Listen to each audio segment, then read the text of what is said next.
ಪ್ರಿಯರೇ, ಈ ದಿವಸ ನಾವು ಯೋನನ ಗ್ರಂಥದ 2ನೇ ಭಾಗವನ್ನು ನಾವು ಧ್ಯಾನ ಮಾಡಲಿಕ್ಕಿದ್ದೇವೆ. ಅದಕ್ಕಿಂತ ಮುಂಚಿತವಾಗಿ ನಾವು ಪ್ರಾರ್ಥನೆ ಮಾಡೋಣ. ಜೀವ ಸ್ವರೂಪನಾದ ನಮ್ಮ ಪರಲೋಕದ ತಂದೆಯಾದ ದೇವರೇ, ಯೋನನ ಗ್ರಂಥದ ಕುರಿತು ನಾವು ಅಭ್ಯಾಸ ಮಾಡುವಾಗ ಆ ಗ್ರಂಥದ ಮೂಲಕ ನಮ್ಮ ಸಂಗಡ ಮಾತನಾಡು. ನಮ್ಮ ಜೀವನದ ಸ್ಥಿತಿಗಳು ಏನೇ ಆಗಿದ್ದರೂ ಚಿಂತೆಯಲ್ಲ, ಆದರೆ ನೀನು ನಮ್ಮ ಸಂಗಡ ಇದ್ದಿ ಎಂಬಂಥ ಆ ನಂಬಿಕೆಯನ್ನು ಬೆಳೆಸಿಕೊಳ್ಳುವಂತೆ ನಿನ್ನ ವಾಕ್ಯಗಳ ಮೂಲಕ ನಮ್ಮ ಸಂಗಡ ಮಾತನಾಡೆಂಬುದಾಗಿ ನಾವು ಪ್ರಾರ್ಥಿಸುತ್ತೇವೆ. ಎಲ್ಲ ಸ್ತುತಿ ಘನಮಾನ ಮಹಿಮೆ ಯುಗ ಯುಗಾಂತರಗಳಲ್ಲಿಯೂ ಜೀವಿಸುವ ದೇವರಾದ ನಿನಗೆ ಮಾತ್ರವೇ ಉಂಟಾಗಲಿ ಎಂದು ಯೇಸುವಿನ ಹೆಸರಿನಲ್ಲಿ ಸ್ತೋತ್ರ ಮಾಡಿ ಬೇಡಿದ್ದೇವೆ ನಮ್ಮ ತಂದೆಯೇ, ಆಮೆನ್. ಯೋನನ ಗ್ರಂಥ 1ನೇ ಅಧ್ಯಾಯ 3ನೇ ವಚನದಲ್ಲಿ ಓದುವಾಗ, ಕೊನೆಯ ಭಾಗ, ಯೆಹೋವನ ಸನ್ನಿಧಿಯಿಂದ ತಾರ್ಷೀಸಿಗೆ ಪ್ರಯಾಣ ಮಾಡಬೇಕೆಂದು ಹಡಗಿನವರೊಡನೆ ಅದನ್ನು ಹತ್ತಿದನು ಎಂಬುದಾಗಿ ನಾವು ಓದ್ತೇವೆ. ಹಾಗಾದರೆ ಯೋನನು ದೇವರಿಗೆ ಅವಿಧೇಯನಾದಾಗ ಅವನ ಜೀವನದಲ್ಲಿ ಸಂಭವಿಸಿದಂಥ ಘಟನೆಗಳೇನು? ದೇವರ ಚಿತ್ತಕ್ಕೆ ವಿರುದ್ಧವಾಗಿ ಹೋದಾಗ ಹಡಗು ಸಿದ್ಧವಾಗಿತ್ತು. 2ನೇದಾಗಿ 5ನೇ ವಚನದಲ್ಲಿ ಹಡಗಿನ ಒಳಭಾಗಕ್ಕೆ ಇಳಿದು ಮಲಗಿದಾಗ ಗಾಢ ನಿದ್ರೆಯೂ ಸಹ ಹತ್ತಿತ್ತು ಎಂಬುದಾಗಿ ನಾವಿಲ್ಲಿ ಓದ್ತೇವೆ. ಆದರೆ ದೇವರ ಚಿತ್ತಕ್ಕೆ ಅವಿಧೇಯನಾದದ್ದರಿಂದ ಅವನಿಗೆ ತಿಳಿಯಲಾರದಂತೆ ದೇವರು ಮಾಡಿದಂಥ ಕಾರ್ಯವೇನು? ನಾವು 3ನೇ ವಚನದ ಕೊನೆಯ ಭಾಗ, ತಾರ್ಷೀಸಿಗೆ ಪ್ರಯಾಣ ಮಾಡಬೇಕೆಂದು ಹಡಗಿನವರೊಡನೆ ಅದನ್ನು ಹತ್ತಿದನು. ಹತ್ತಿದ ತಕ್ಷಣ ಏನಾಯಿತು? 4ನೇ ವಚನದಲ್ಲಿ, ಬಳಿಕ ಯೆಹೋವನು ಬಿರುಗಾಳಿಯನ್ನು ಸಮುದ್ರದ ಮೇಲೆ ಬಲವಾಗಿ ಬೀಸಲು. ಹಾಗಾದರೆ ಪ್ರಿಯರೇ, ಜೀವನದಲ್ಲಿ ನಾವು ದೇವರಿಗೆ ಅವಿಧೇಯರಾದಾಗ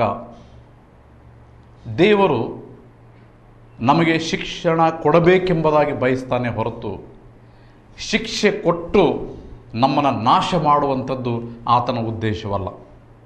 ಯಾಕೆ ಅಂತಂದರೆ, ದೇವರು ಯಾವಾಗಲೂ ತಾನು ಸೃಷ್ಟಿ ಮಾಡಿದಂಥ ನಮ್ಮನ್ನು ಆತನು ಪ್ರೀತಿ ಮಾಡುವಂಥ ದೇವರಾಗಿದ್ದಾನೆ. ದೇವರಿಗೆ ಅವಿಧೇಯನಾದದ್ದರಿಂದ ಯೋನನನ್ನು ದೇವರು ನಾಶ ಮಾಡಬಹುದಾಗಿತ್ತು. ಆದರೆ ದೇವರಿಂದ ಅವನು ಕರೆಯಲ್ಪಟ್ಟಂಥ ಒಬ್ಬ ವ್ಯಕ್ತಿ ಆದದ್ದರಿಂದ ದೇವರು ಅವನನ್ನು ನಾಶ ಮಾಡಲಿಲ್ಲ. ಅದರ ಬದಲಾಗಿ ದೇವರು ಅವನ ಕರೆಯನ್ನು ರದ್ದುಗೊಳಿಸದೆ ಅವನ ಕರೆಯನ್ನು ದೇವರು ಪುನಃ ಅದನ್ನು ನವೀಕರಿಸುವಂಥದ್ದನ್ನು ಈ ವಾಕ್ಯ ಭಾಗದಲ್ಲಿ ನಾವು ಗಮನಿಸ್ತೇವೆ. ದೇವರು ಅವನಿಗೆ ನೀತಿಯ ಪಾಠವನ್ನು ಕಲಿಸುವುದಕ್ಕಾಗಿ ಯಾವ ರೀತಿಯ ಒಂದು ಶಿಕ್ಷಣವನ್ನು ಆತನು ಕೊಡುತ್ತಾನೆ ಅಂತಂದರೆ, ಬಿರುಗಾಳಿಯ ಮೂಲಕ. ಅಲ್ಲಿ ನೋಡಿ 4ನೇ ವಚನ ಓದುವಾಗ, ಬಳಿಕ ಯೆಹೋವನು ಬಿರುಗಾಳಿಯನ್ನು ಸಮುದ್ರದ ಮೇಲೆ ಬರಮಾಡಿದನು. ದೇವರ ವಾಕ್ಯದಲ್ಲಿ 3 ಬಿರುಗಾಳಿಯ ಕುರಿತಾಗಿ ನಾವು ಓದ್ತೇವೆ. ಯೋನನ ಜೀವನದಲ್ಲಿ ಬಂದಂಥ ಬಿರುಗಾಳಿ ಅದು ಅವನ ಅವಿಧೇಯತೆಯಿಂದ ದೇವರು ತಾನೇ ಅವನ ಮೇಲೆ ತನ್ನಂಥ ಒಂದು ಬಿರುಗಾಳಿ ಆಗಿತ್ತು. ಈ ಬಿರುಗಾಳಿಯಿಂದ ಅವನನ್ನು ನಾಶ ಮಾಡುವಂಥದ್ದು ಆತನ ಉದ್ದೇಶವಾಗಿರಲಿಲ್ಲ. ಅವಿಧೇಯತೆಯಿಂದ ಬಂದ ಬಿರುಗಾಳಿ. 2ನೇ ಬಿರುಗಾಳಿ, ಯೇಸು ತನ್ನ ಶಿಷ್ಯರ ಜೊತೆಯಲ್ಲಿ ಒಂದು ದಿವಸ ದೋಣಿಯಲ್ಲಿ ಆತನು ಪ್ರಯಾಣ ಮಾಡುತ್ತಾ ಇದ್ದಾಗ ಇದ್ದಕ್ಕಿದ್ದ ಹಾಗೆ ಒಂದು ಗಾಳಿ ಎದ್ದು ಆ ಹಡಗು ನೀರಿನಲ್ಲಿ ಮುಳುಗಿ ಹೋಗುವಂಥ ಒಂದು ಸ್ಥಿತಿಗೆ ಬಂತು. ಆಗ ಶಿಷ್ಯರು ಯೇಸು ಮಲಗಿದ್ದಾಗ ಯೇಸುವನ್ನು ಎಬ್ಬಿಸಿ, ಗುರುವೇ, ಯೇಸುವೆ, ನಮ್ಮ ಬಗ್ಗೆ ನಿನಗೆ ಚಿಂತೆ ಇಲ್ವೇ? ನಾವು ಸಾಯುವ ಹಾಗಿದ್ದೇವಲ್ಲ ಈ ಬಿರುಗಾಳಿಯ ನಿಮಿತ್ತ ಎಂಬುದಾಗಿ ಯೇಸುವಿನ ಜೊತೆಯಲ್ಲಿ ಸಂಭಾಷಣೆ ಮಾಡಿದರು.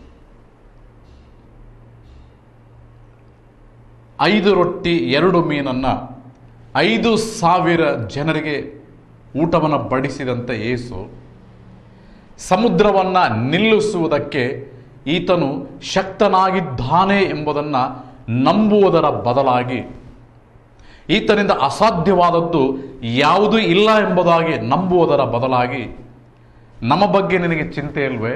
ನಾವು ಸಾಯುವ ಹಾಗಿದ್ದೇವಲ್ಲ ಎಂಬುದಾಗಿ ಯೇಸುವನ್ನು ಈ ಶಿಷ್ಯರು ಪ್ರಶ್ನೆ ಮಾಡಿದರು. ಇದು ಎಂಥ ಬಿರುಗಾಳಿಯಾಗಿತ್ತು ಅಂತಂದರೆ ಅವರ ನಂಬಿಕೆಯನ್ನು ಪರೀಕ್ಷಿಸುವಂಥ ಒಂದು ಬಿರುಗಾಳಿಯಾಗಿತ್ತು. ಅದಕ್ಕೆ ಅವರು ಪ್ರಶ್ನೆ ಮಾಡಿದರು, ನಾವು ಸಾಯುವ ಹಾಗಿದ್ದೇವಲ್ಲ ಎಂಬುದಾಗಿ. ಅದಕ್ಕೆ ಯೇಸು ಸಮುದ್ರವನ್ನು ಗದರಿಸ್ತಾನೆ, ಸಮುದ್ರವು ಶಾಂತವಾಗ್ತದೆ. ಮತ್ತು ಯೇಸು ಅವರನ್ನ ಕೇಳಿದಂಥ ಒಂದು ಪ್ರಶ್ನೆ ಏನಂತಂದರೆ, ನಿಮ್ಮ ನಂಬಿಕೆ ಎಲ್ಲಿ ಹೋಯಿತು ಎಂಬುದಾಗಿ. ನಮ್ಮ ನಂಬಿಕೆಯನ್ನು ಪರೀಕ್ಷೆ ಮಾಡುವಂಥ ಬಿರುಗಾಳಿ. ಪ್ರಿಯರ ಜೀವನದಲ್ಲಿ ಅನೇಕ ಕಷ್ಟಗಳನ್ನು, ಅನೇಕ ಸಮಸ್ಯೆಗಳನ್ನು ನಾನು ಸಹ ಅನುಭವಿಸಿದ್ದೇನೆ. ಆದರೆ ಕ್ರಿಸ್ತ ನಂಬಿಕೆಯಿಂದ ಎಂದೂ ಭ್ರಷ್ಟನಾಗದಂತೆ ಅಥವಾ ಕ್ರಿಸ್ತ ನಂಬಿಕೆಯನ್ನು ನಾನು ಎಂದೂ ಕಳಕೊಳ್ಳದ ಹಾಗೆ, ನಿನ್ನ ಕಷ್ಟಾರ್ಜಿತವನ್ನು ನೀನೇ ಅನುಭವಿಸುವಿ ಎಂಬುದಾಗಿ ದೇವರ ವಾಕ್ಯ ಹೇಳಿದಂತೆ ನನ್ನ ಜೀವಮಾನದಲ್ಲಿ ಬಂದ ಕಷ್ಟಗಳನ್ನು ನಾನೇ ಸ್ವತಃ ಅದನ್ನು ಅನುಭವಿಸಿದ್ದೇನೆ. ಅಂಥ ಕಷ್ಟ ಕಾಲದಲ್ಲಿಯೂ ಸಹ ನಾನು ಕ್ರಿಸ್ತೇಸುವಿನ ಮೇಲಿಟ್ಟಂಥ ನಂಬಿಕೆಯನ್ನು ಎಂದೂ ನಾನು ಕಳಕೊಳ್ಳಲಿಲ್ಲ. ದೇವರ ವಾಕ್ಯ ಹೇಳುವಂಥದ್ದನ್ನು ನಾನು ಎಂದೂ ಸಹ ಅದನ್ನು ನಿಲ್ಲಿಸಲಿಲ್ಲ. ದೇವರು ನನಗೆ ನೀತಿಯ ಪಾಠಗಳನ್ನು ಕಲಿಸಿದನೇ ಹೊರತು ನನಗೆ ಶಿಕ್ಷಣವನ್ನು ಕೊಡುವುದಕ್ಕಾಗಿ ಅಂಥ ಸ್ಥಿತಿಗಳನ್ನು ತಂದನೇ ಹೊರತು ಶಿಕ್ಷೆ ಕೊಟ್ಟು ನಾನು ನಾಶವಾಗುವಂತೆ ಮಾಡಲಿಲ್ಲ. ನಮ್ಮ ದೇವರು ನಮಗೆ ನೀತಿಯ ಪಾಠಗಳನ್ನು ಕಲಿಸುವಂಥ ದೇವರಾಗಿದ್ದಾನೆ. ಆದ ಕಾರಣ ಪ್ರಿಯರೇ, ನನಗೆ ಸ್ವತಃ ಆದಂಥ ಅನುಭವಗಳು ಎಷ್ಟೋ ಆಗಿರಬಹುದು. ಆದರೆ ನನಗಾದಂಥ ಅನುಭವಗಳ ಮೇಲೆ ನಾನು ಆತುಕೊಂಡು ಜೀವಿಸ್ತಾ ಇಲ್ಲ. ಆದರೆ ಆದಂಥ ಅನುಭವಗಳಿಗಾಗಿ ನಾನು ದೇವರಿಗೆ ಕೃತಜ್ಞನಾಗಿದ್ದೇನೆ. ಆದರೆ ನಾನು ದೇವರನ್ನೇ ಆತುಕೊಂಡಿದ್ದೇನೆ. ನನಗೆ ದೇವರು ಆಶೀರ್ವಾದಗಳನ್ನು ಕೊಟ್ಟಿದ್ದಾನೆ. ಆದರೆ ಆಶೀರ್ವಾದಗಳ ಮೇಲೆ ಆತುಕೊಳ್ಳದೆ ಜೀವುಳ್ಳ ದೇವರನ್ನೇ ಆತುಕೊಂಡು ಬದುಕ್ತಾ ಇದ್ದೇನೆ. ಆದ್ದರಿಂದ ಪ್ರಿಯರೇ, ಯೋನನ ಜೀವನದಲ್ಲಿ ಅವನಿಗೆ ಅವಿಧೇಯತೆಯಿಂದ ಬಿರುಗಾಳಿ ಬಂತು. ಎರಡನೇದಾಗಿ ಶಿಷ್ಯರ ನಂಬಿಕೆಯನ್ನು ಪರೀಕ್ಷಿಸುವಂಥ ಒಂದು ಬಿರುಗಾಳಿ, ನಿಮ್ಮ ನಂಬಿಕೆಯಲ್ಲಿ ಹೋಯಿತು ಎಂಬುದಾಗಿ ಯೇಸು ಅವರನ್ನು ಪ್ರಶ್ನೆ ಮಾಡಿದನು. ನಿಮಗೆ ನಿಮ್ಮ ನಂಬಿಕೆ ಕಡಿಮೆ ಆಗಿದ್ದರೆ ನೀವು ದೇವರನ್ನು ಪ್ರಾರ್ಥಿಸಿರಿ ಎಂಬುದಾಗಿ ಯೇಸು ಅವರನ್ನು ಉತ್ತೇಜನಪಡಿಸಿದನು. ಹಾಗಾದರೆ ಪ್ರಿಯರೇ, ಇವತ್ತು ನಮ್ಮ ನಂಬಿಕೆ ಎಂಥದ್ದಾಗಿದೆ? ನಾವು ಯಾವ ಉದ್ದೇಶಕ್ಕಾಗಿ ಕ್ರಿಸ್ತ ಯೇಸುವಿನ ಮೇಲೆ ನಂಬಿಕೆ ಇಟ್ಟಿದ್ದೇವೆ? ಆ ನಂಬಿಕೆಗೆ ಸಿಕ್ಕಂಥ ಒಂದು ಪ್ರತಿಫಲ ಏನು? ಒಬ್ಬ ಸಹೋದರಿ ಹೀಗೆ ಹೇಳಿದರು, ಅಯ್ಯ, ನನ್ನ ಗಂಡ ಸತ್ತದ್ದಕ್ಕಾಗಿ ನನಗೆ ಚಿಂತೆ ಇಲ್ಲ, ಆದರೆ ದೇವರು ನನ್ನ ಪ್ರಾರ್ಥನೆಗೆ ಇನ್ನೂ ಉತ್ತರ ಕೊಡಲಿಲ್ಲವಲ್ಲ, ಅದೇ ನನಗೆ ಸಮಸ್ಯೆಯಾಗಿದೆ ಎಂಬುದಾಗಿ ಹೇಳಿದರು. ಇವತ್ತು ಪ್ರಿಯರೇ, ನಿಮ್ಮ ನಂಬಿಕೆಯನ್ನು ಹಾಳು ಮಾಡುವಂಥ, ನಿಮ್ಮ ನಂಬಿಕೆಯನ್ನು ಕೆಡಿಸುವಂಥ ಅಥವಾ ನಂಬಿಕೆಯಲ್ಲಿ ಕಡಿಮೆ ಆಗುವಂಥ ಯಾವ ರೀತಿಯ ಸಂದಿಗ್ಧವಾದ ಸ್ಥಿತಿಗಳನ್ನು ನೀನು ಅನುಭವಿಸ್ತಾ ಇದ್ದೀಯ? ಒಂದು ವೇಳೆ ಹಣದ ಕೊರತೆಯೋ, ಒಂದು ವೇಳೆ ಗಂಡ ಹೆಂಡತಿಯ ಸಮಸ್ಯೆಯೋ, ಒಂದು ವೇಳೆ ನೀನು ಕೆಲಸ ಮಾಡುವಂಥ ಸ್ಥಳದಲ್ಲಿ ಸಮಸ್ಯೆಗಳು, ಸ್ವಂತ ಜನರಿಂದ ಸಮಸ್ಯೆಗಳು, ನಿನ್ನ ನಂಬಿಕೆಯನ್ನು ಪರೀಕ್ಷೆ ಮಾಡುವಂಥ ಸಂದಿಗ್ಧವಾದ ಸ್ಥಿತಿಗಳು ಬರುವಾಗ ನೀನು ಎಷ್ಟರ ಮಟ್ಟಿಗೆ ದೇವರಲ್ಲಿ ವಿಶ್ವಾಸವನ್ನು ಇಡುತ್ತೀಯ? ಅನೇಕರು ತಮ್ಮ ಕಷ್ಟಗಳನ್ನು ನನ್ನ ಮುಂದೆ ಹಂಚಿಕೊಳ್ತಾರೆ. ಅದಕ್ಕೆ ನಾನು ಅವ್ರಿಗೆ ಹೇಳುವುದೇನೆಂದರೆ, ಕ್ರಿಸ್ತೇಸುವಿನಲ್ಲಿ ನಂಬಿಕೆ ಇಟ್ಟ ಕಾರಣ ನೀವು ಅಬ್ರಹಾಮನಿಗೆ ಉಂಟಾದ ಆಶೀರ್ವಾದದಲ್ಲಿ ನೀವು ಪಾಲುಗಾರಾಗಿದ್ದೀರಿ. ಕ್ರಿಸ್ತೇಸುವಿನ ಮೇಲೆ ನೀವು ನಂಬಿಕೆ ಇಟ್ಟ ಕಾರಣ ನೀವು ಅಬ್ರಹಾಮನಿಗೆ ಉಂಟಾದ ಆಶೀರ್ವಾದದಲ್ಲಿ ನೀವು ಪಾಲುಗಾರಾಗಿದ್ದೀರಿ. ಆದ್ದರಿಂದ ಮೆಥೋಡಿಸ್ಟ್ ಬೋಧಕರಾಗಿದ್ದಂಥ ರೆವರೆಂಡ್ ಡಾಕ್ಟರ್ ಕ್ಯಾಂಬಲ್ ಮಾರ್ಗನ್ ಅನ್ನೋಂಥ ಭಕ್ತರು ಒಂದು ಮನೆಗೆ ಹೋಗಿ ಅಜ್ಜಿ ಹತ್ತಿರ ಮಾತನಾಡ್ತಾ ಇದ್ದಾರಂತ. ಅಜ್ಜಿ, ನೀನು ಚಿಂತೆ ಮಾಡಬಾರ್ದು, ಭವಿಷ್ಯತ್ತಿಗಾಗಿ ದೇವರು ನಿನ್ನ ಕಾಯ್ತಾನೆ, ದೇವರು ನಿನ್ನ ನಡೆಸ್ತಾನೆ ಎಂಬುದಾಗಿ ಹೇಳಿ ಮತ್ತಾಯನ ಸುವಾರ್ತೆ 28ನೇ ಅಧ್ಯಾಯ 20ನೇ ವಚನ ಯೇಸು ಹೇಳಿದ ಮಾತೇನೆಂದರೆ, ಯುಗದ ಸಮಾಪ್ತಿಯವರೆಗೆ ಎಲ್ಲ ದಿವಸ ನಿಮ್ಮ ಸಂಗಡ ನಾನು ಇರುತ್ತೇನೆ ಎಂಬುದಾಗಿ ಹೇಳಿದಂಥ ಆ ಮಾತನ್ನು ಅವರಿಗೆ ಹೇಳ್ತಾ ಇದು ಯೇಸು ನಿನಗಾಗಿ ಮಾಡಿದಂಥ ವಾಗ್ದಾನ ಎಂಬುದಾಗಿ ಹೇಳಿದ್ರಂತೆ.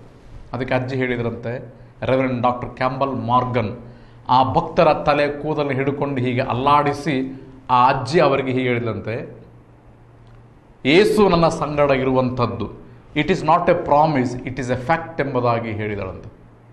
ಯೇಸು ನನ್ನ ಸಂಗಡ ಇರುವಂಥದ್ದು ವಾಗ್ದಾನ ಅಷ್ಟೇ ಅಲ್ಲ, ಆದರೆ ಆತನ ನನ್ನ ಸಂಗಡ ಇರುವಂಥದ್ದು ಇದು ಸತ್ಯವಾದಂಥ ಒಂದು ಸಂಗತಿ ಎಂಬುದಾಗಿ ಹೇಳಿದಳಂತೆ. ಹಾಗಾದರೆ ನಮ್ಮ ನಂಬಿಕೆ ಇವತ್ತು ಯೇಸುವಿನಲ್ಲಿ ಎಷ್ಟರ ಮಟ್ಟಿಗೆ ಉಂಟು? ಐಹಿಕ ಸಂಪತ್ತನ್ನು ಪಡ್ಕೊಳ್ಳುವ ಉದ್ದೇಶಕ್ಕಾಗಿ ನಾವು ಕ್ರಿಸ್ತ ಯೇಸುವಿನ ಮೇಲೆ ನಂಬಿಕೆಯನ್ನು ಇಡಲಿಲ್ಲ. ಅಪೊಸ್ತಲರು 2000 ವರ್ಷಗಳ ಹಿಂದೆ ಸುವಾರ್ತೆಯನ್ನು ಸಾರುವಾಗ ವಿರೋಧಗಳು ಬಂತು, ಸೆರೆಮನೆಗಳಿಗೆ ಹಾಕಿದರು, ಬೇಡಿಗಳನ್ನು ಹಾಕಿದರು, ಅವರ ಶಿರಚ್ಛೇದನಗಳನ್ನು ಮಾಡಿದರು. ಅಂಥ ಸ್ಥಿತಿಯಲ್ಲಿಯೂ ಕೂಡ ಕ್ರಿಸ್ತೇಸುವಿನ ಮೇಲೆ ನಂಬಿಕೆ ಇಟ್ಟು ಭಕ್ತರಾಗಿ ಅವರು ಕ್ರಿಸ್ತನಲ್ಲಿ ನಿದ್ರೆ ಹೋದರು. ಇಂಥ ಭಕ್ತರು ಸುವಾರ್ತೆಯನ್ನು ಸಾರುವಾಗ ಸಾವಿರಾರು ಜನರು ಕ್ರಿಸ್ತ ಯೇಸುವಿನ ಮೇಲೆ ನಂಬಿಕೆಯನ್ನು ಇಟ್ಟರು. ಯಾಕೆ ನಂಬಿಕೆ ಇಟ್ಟರು? ಧೂಮ್ರ ವಸ್ತ್ರಗಳನ್ನು ಮಾರುತ್ತಾ ಇದ್ದಂಥ ಫಿಲಿಪ್ಪಿ ಪಟ್ಟಣದ ಲುದ್ಯಳು ಯಾಕೆ ಕ್ರಿಸ್ತ ಯೇಸುವಿನ ಮೇಲೆ ನಂಬಿಕೆ ಇಟ್ಟು ದೀಕ್ಷಾಸ್ನಾನ ಮಾಡಿಸಿಕೊಂಡಳು? ಇಹಲೋಕದ ಒಂದು ಐಹಿಕ ಸಂಪತ್ತಿಗಾಗಿ ಅಲ್ಲ, ನನ್ನ ವಾಕ್ಯವನ್ನು ಕೇಳಿ ನನ್ನನ್ನು ಕಳುಹಿಸಿಕೊಟ್ಟ ಆತನನ್ನು ನಂಬುವವನು ನಿತ್ಯ ಜೀವ ಹೊಂದಿದ್ದಾನೆ. ಆ ಉದ್ದೇಶಕ್ಕಾಗಿ ಕೊರ್ನೆಲನ ಮನೆಯವರು ಅನೇಕರು ಹೀಗೆ ಯೇಸು ಕ್ರಿಸ್ತನ ಮೇಲೆ ನಂಬಿಕೆ ಇಟ್ಟರು. ಯಾಕೆ? ಆ ನಿತ್ಯ ಜೀವಕ್ಕಾಗಿ. ಆದ ಕಾರಣ ಪ್ರಿಯರೇ, ನಮ್ಮ ನಂಬಿಕೆಯನ್ನು ಹಾಳು ಮಾಡುವಂಥ, ನಮ್ಮ ನಂಬಿಕೆಯನ್ನು ಕಡಿಮೆ ಮಾಡುವಂಥ ಈ ಸೈತಾನನ ಕುತಂತ್ರಗಳನ್ನು ಅಥವಾ ತಂತ್ರೋಪಾಯಗಳನ್ನು ನಾವು ಎದುರಿಸಿ ನಿಲ್ಲಲು ಶಕ್ತರಾಗಿರುವಂಥ ಜನರಾಗಿರಬೇಕು. ನಮ್ಮ ನಂಬಿಕೆಯನ್ನು ಪರೀಕ್ಷೆ ಮಾಡುವಂಥ ಬಿರುಗಾಳಿ. ಸೋತು ಹೋಗಬೇಡ್ರಿ. ಸೋಲೆ ಜೀವನದಲ್ಲಿ ಅಂತ್ಯವಲ್ಲ, ಆದರೆ ಕ್ರಿಸ್ತ ಯೇಸುವಿನಲ್ಲಿ ನಮಗೆ ಸೋಲಿನ ಮೇಲೆ ಜಯ ಉಂಟು. ಜಯವು ಯೆಹೋವನಿಂದಲೇ ಎಂಬುದಾಗಿ ನಾವು ಜ್ಞಾನೋಕ್ತಿಯಲ್ಲಿ ಸ್ಪಷ್ಟವಾಗಿ ಅದನ್ನು ಓದ್ತೇವೆ. ಮೂರನೇ ಬಿರುಗಾಳಿ, ಅಪೊಸ್ತಲ ಅಂತ ಪೌಲನನ್ನು ಬೇಡಿಗಳನ್ನು ಹಾಕಿ ಯೇಸು ಕ್ರಿಸ್ತನ ನಿಮಿತ್ತ ಅವನನ್ನು ರೋಮ್ ಪಟ್ಟಣಕ್ಕೆ ತೆಗೆದುಕೊಂಡು ಹೋಗುತ್ತಿರುವಾಗ ಅಲ್ಲಿ ಒಂದು ಹುಚ್ಚು ಗಾಳಿ ಬಂತು. ಆ ಗಾಳಿಯ ನಿಮಿತ್ತ ಹಡಗು ಒಡೆದು ಹೋಗುವಂತೆ ಆಯಿತು. ಪ್ರಾಣ ನಷ್ಟ ಆಗುವಂಥ ಒಂದು ಸನ್ನಿವೇಶ ಬಂತು. ಅದರ ಭಕ್ತನಾದ ಪೌಲನು ಹೀಗೆ ಹೇಳ್ತಾನೆ, ಹಡಗು ಒಡೆದು ಹೋಗುತ್ತದೆಯೇ ಹೊರತು ಪ್ರಾಣ ನಷ್ಟ ಆಗುವುದಿಲ್ಲ ಎಂಬುದಾಗಿ. ಆದ್ದರಿಂದ ಪ್ರಿಯರೇ, ಯೋನನ ಅವಿಧೇಯತೆಯಿಂದ ಬಿರುಗಾಳಿ ಬಂತು. ಎರಡನೇ ಬಿರುಗಾಳಿ ನಮ್ಮ ನಂಬಿಕೆಯನ್ನು ಪರೀಕ್ಷೆ ಮಾಡುವಂಥ ಬಿರುಗಾಳಿ. ಮೂರನೇ ಬಿರುಗಾಳಿ ಪೌಲನ ವಿಧೇಯತೆಯಿಂದ ಪೌಲನನ್ನು ಅಷ್ಟೇ ಅಲ್ಲ, ಅವನ ಜೊತೆಯಲ್ಲಿದ್ದಂಥವರ ಪ್ರಾಣವನ್ನು ಸಹ ದೇವರು ಕಾಪಾಡಿದನೆಂಬುದಾಗಿ ನಾವು ದೇವರ ವಾಕ್ಯದಲ್ಲಿ ಓದ್ತೇವೆ. ಹಾಗಾದರೆ ಯೋನನ ಗ್ರಂಥ 1ನೇ ಅಧ್ಯಾಯ 4ನೇ ವಚನ ಓದುವಾಗ, ಬಳಿಕ ಯೆಹೋವನು ಬಿರುಗಾಳಿಯನ್ನು ಸಮುದ್ರದ ಮೇಲೆ ಬಲವಾಗಿ ಬೀಸಲು ಎಂಬುದಾಗಿ. ಹಾಗಾದರೆ ದೇವರು ಯೋನನ ಜೀವನದಲ್ಲಿ ಬಿರುಗಾಳಿಯನ್ನು ತಂದದ್ದು ಇದು ಆಕಸ್ಮಿಕವಾದಂಥ ಒಂದು ಬಿರುಗಾಳಿ ಆಗಿರಲಿಲ್ಲ. ಇದು ದೇವರಿಂದ ನೇಮಿತವಾದಂಥ ಒಂದು ಬಿರುಗಾಳಿಯಾಗಿತ್ತು. ಯಾಕಂದರೆ ಈ ಬಿರುಗಾಳಿಯನ್ನು ಯೆಹೋವನೇ ಅದನ್ನು ಬರಮಾಡಿದನು, ದೇವರೇ ಅದನ್ನು ಬರಮಾಡಿದನು. ಯಾಕೆ ಅಂತಂದರೆ ಯೋನನಿಗೆ ನೀತಿಯ ಪಾಠವನ್ನು ಕಲಿಸುವುದಕ್ಕಾಗಿ. ಈ ಬಿರುಗಾಳಿ ಯಾವ ರೀತಿಯಲ್ಲಿ ಆಕಸ್ಮಿಕವಾಗಿರಲಿಲ್ಲವೋ ಅದೇ ರೀತಿಯಲ್ಲಿ ಯೋನ 1:17 ಓದುವಾಗ ಆ ಮೀನು ಅದು ಕೂಡ ಆಕಸ್ಮಿಕವಾಗಿರಲಿಲ್ಲ. ಯೋನನನ್ನು ಎತ್ತಿ ಸಮುದ್ರದಲ್ಲಿ ಬಿಸಾಕುವಾಗ ಆಕಸ್ಮಿಕವಾಗಿ ಆ ಮಾರ್ಗದಲ್ಲಿ ಹಾದು ಹೋಗುತ್ತಾ ಇದ್ದಂಥ ಮೀನು ಯೋನನನ್ನು ನುಂಗಲಿಲ್ಲ.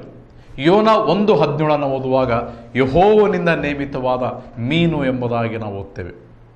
ಬಿರುಗಾಳಿ ಯಾವ ರೀತಿಯಲ್ಲಿ ಆಕಸ್ಮಿಕವಾದದ್ದಲ್ಲವೋ ಈ ಮೀನು ಕೂಡ ಆಕಸ್ಮಿಕವಾದಂಥ ಒಂದು ಮೀನಾಗಿರಲಿಲ್ಲ. ಇವೆರಡು ದೇವರಿಂದ ನೇಮಿತವಾದಂಥ ವಿಷಯಗಳಾಗಿದ್ದು.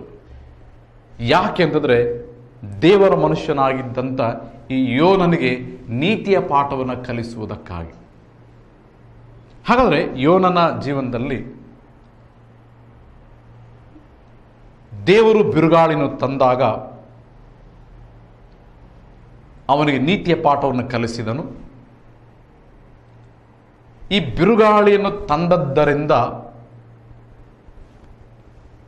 ಮುಂದೆ ಅಲ್ಲಿ ಏನಾಯಿತು 4ನೇ ವಚನದಲ್ಲಿ, ಬಳಿಕ ಯೆಹೋವನು ಬಿರುಗಾಳಿಯನ್ನು ಸಮುದ್ರದ ಮೇಲೆ ಬಲವಾಗಿ ಬೀಸಲು, ಇದು ಸಾಧಾರಣವಾದಂಥ ಒಂದು ಗಾಳಿ ಆಗಿರಲಿಲ್ಲ, ಬಲವಾಗಿ ಬೀಸಲು ಸಮುದ್ರದಲ್ಲಿ ದೊಡ್ಡ ತುಫಾನು ಎದ್ದು ಹಡಗು ಒಡೆದು ಹೋಗುವ ಹಾಗಾಯಿತು. ನೋಡಿದ್ರ, ಯೋನನು ದೇವರಿಗೆ ಅವಿಧೇಯನಾದದ್ದರಿಂದ ದೇವರು ಅವನ ಮೇಲೆ ಬಿರುಗಾಳಿಯನ್ನು ತಂದನು. ಎರಡನೇದಾಗಿ ಬಿರುಗಾಳಿಯನ್ನು ಯೆಹೋವನು ಅವನ ಮೇಲೆ ತಂದದ್ದರಿಂದ ಹಡಗು ಒಡೆದು ಹೋಗುವಂತೆ ಆಯಿತು. ಒಡೆದು ಹೋಗುವಂಥ ಸ್ಥಿತಿ ಬಂದಾಗ ಹಡಗಿನಲ್ಲಿದ್ದಂಥ ನಾವಿಕರು ಹಡಗಿನ ಭಾರ ಕಡಿಮೆ ಆಗಲಿ ಎಂಬುದಾಗಿ ಹಡಗಿನಲ್ಲಿದ್ದಂಥ ಸಾಮಾನುಗಳನ್ನು ಎತ್ತಿ ಸಮುದ್ರಕ್ಕೆ ಬಿಸಾಡಿದರು ಎಂಬುದಾಗಿ ನಾವು ದೇವರ ವಾಕ್ಯದಲ್ಲಿ ಓದ್ತೇವೆ. ಹಾಗಾದರೆ ಒಬ್ಬ ದೇವರ ಮನುಷ್ಯ ದೇವರಿಗೆ ಅವಿಧೇಯನಾದಾಗ ಅವನಿಂದ ಬೇರೆಯವರಿಗೆ ನಷ್ಟವಾಗುವುದನ್ನು ದೇವರ ವಾಕ್ಯದಲ್ಲಿ ನಾವು ಓದ್ತೇವೆ. ಯೋನ ದೇವರಿಗೆ ಅವಿಧೇಯನಾದಾಗ ಬೇರೆಯವರಿಗೆ ನಷ್ಟವನ್ನು ತರುವಂಥ ಒಬ್ಬ ವ್ಯಕ್ತಿಯಾದ. ಆದ ಕಾರಣ ಪ್ರಿಯರೇ, ನಾವು ಕೂಡ ದೇವರ ಸನ್ನಿಧಾನದಲ್ಲಿ, ನಾವು ಯಾವ ಕ್ಷೇತ್ರದಲ್ಲಿ, ಎಲ್ಲಿ ನಾವು ದೇವರಿಗೆ ಅವಿಧೇಯರಾಗಿದ್ದೇವೆ, ಯಾವ ಕ್ಷೇತ್ರದಲ್ಲಿ ನಾವು ಬಲಹೀನರಾಗಿದ್ದೇವೆ ಎಂಬುದಾಗಿ ನಮ್ಮನ್ನು ದೇವರ ಸನ್ನಿಧಿಯಲ್ಲಿ ನಾವು ಪರೀಕ್ಷಿಸಿಕೊಳ್ಬೇಕು. ದೇವರು ನಾವು ಅವಿಧೇಯರಾಗುವುದರಿಂದ ದೇವರು ನಮ್ಮ ಜೀವನದಲ್ಲಿ ಬಿರುಗಾಳಿಯನ್ನು ತಂದಾಗ ದೇವರ ಬಗ್ಗೆ ನಮಗಿರುವಂಥ ಅಭಿಮಾನವೆಷ್ಟು? ದೇವರು ತಾನೇ ಬಿರುಗಾಳಿಯನ್ನು ತಂದಾಗ ದೇವರ ಬಗ್ಗೆ ನಮಗಿರುವಂಥ ಅಭಿಪ್ರಾಯ ಏನು? ದೇವರು ಒಂದು ವೇಳೆ ಇದ್ದದ್ದೇ ಆಗಿದ್ದರೆ ನನಗೆ ಯಾಕಿಂತ ಒಂದು ಸ್ಥಿತಿ ಬರ್ತಿತ್ತು ಎಂಬುದಾಗಿ ದೇವರ ಬಗ್ಗೆ ನಾವೆಂದಾದರೂ ನಕಾರಾತ್ಮಕವಾಗಿ ಮಾತನಾಡುತ್ತೇವೆಯೋ, ಅಥವಾ ಇದು ನಾನು ಮಾಡಿದಂಥ ತಪ್ಪಿಗೆ ಅಥವಾ ನನ್ನ ಅವಿಧೇಯತೆಯಿಂದ ಬಂದಂಥ ಬಿರುಗಾಳಿ ಎಂಬುದಾಗಿ ಹಾಗೆ ಅದನ್ನು ಪರಿಗಣಿಸ್ತೇವೆಯೋ? ಆದ ಕಾರಣ ಪ್ರಿಯರೇ, ದೇವರ ಸನ್ನಿಧಾನದಲ್ಲಿ ನಾವೆಲ್ಲಿ ಅವಿಧೇಯರಾಗಿದ್ದೇವೆಯೋ ಅದನ್ನು ನಾವು ಯೋಚಿಸಬೇಕು. ಅದಕ್ಕೆ ಒಬ್ಬ ಭಕ್ತರು ಏನು ಹೇಳಿದ್ರಂತಂದರೆ, ತಪ್ಪು ಮಾಡುವುದು ತಪ್ಪಲ್ಲ, ಆದರೆ ಮಾಡಿದ ತಪ್ಪನ್ನು ಒಪ್ಪಿಕೊಳ್ಳದಿದ್ದರೆ ಅದು ಬಹಳ ದೊಡ್ಡ ತಪ್ಪಾಗ್ತದೆ ಎಂಬುದಾಗಿ ಅವರು ಹೇಳಿದರು.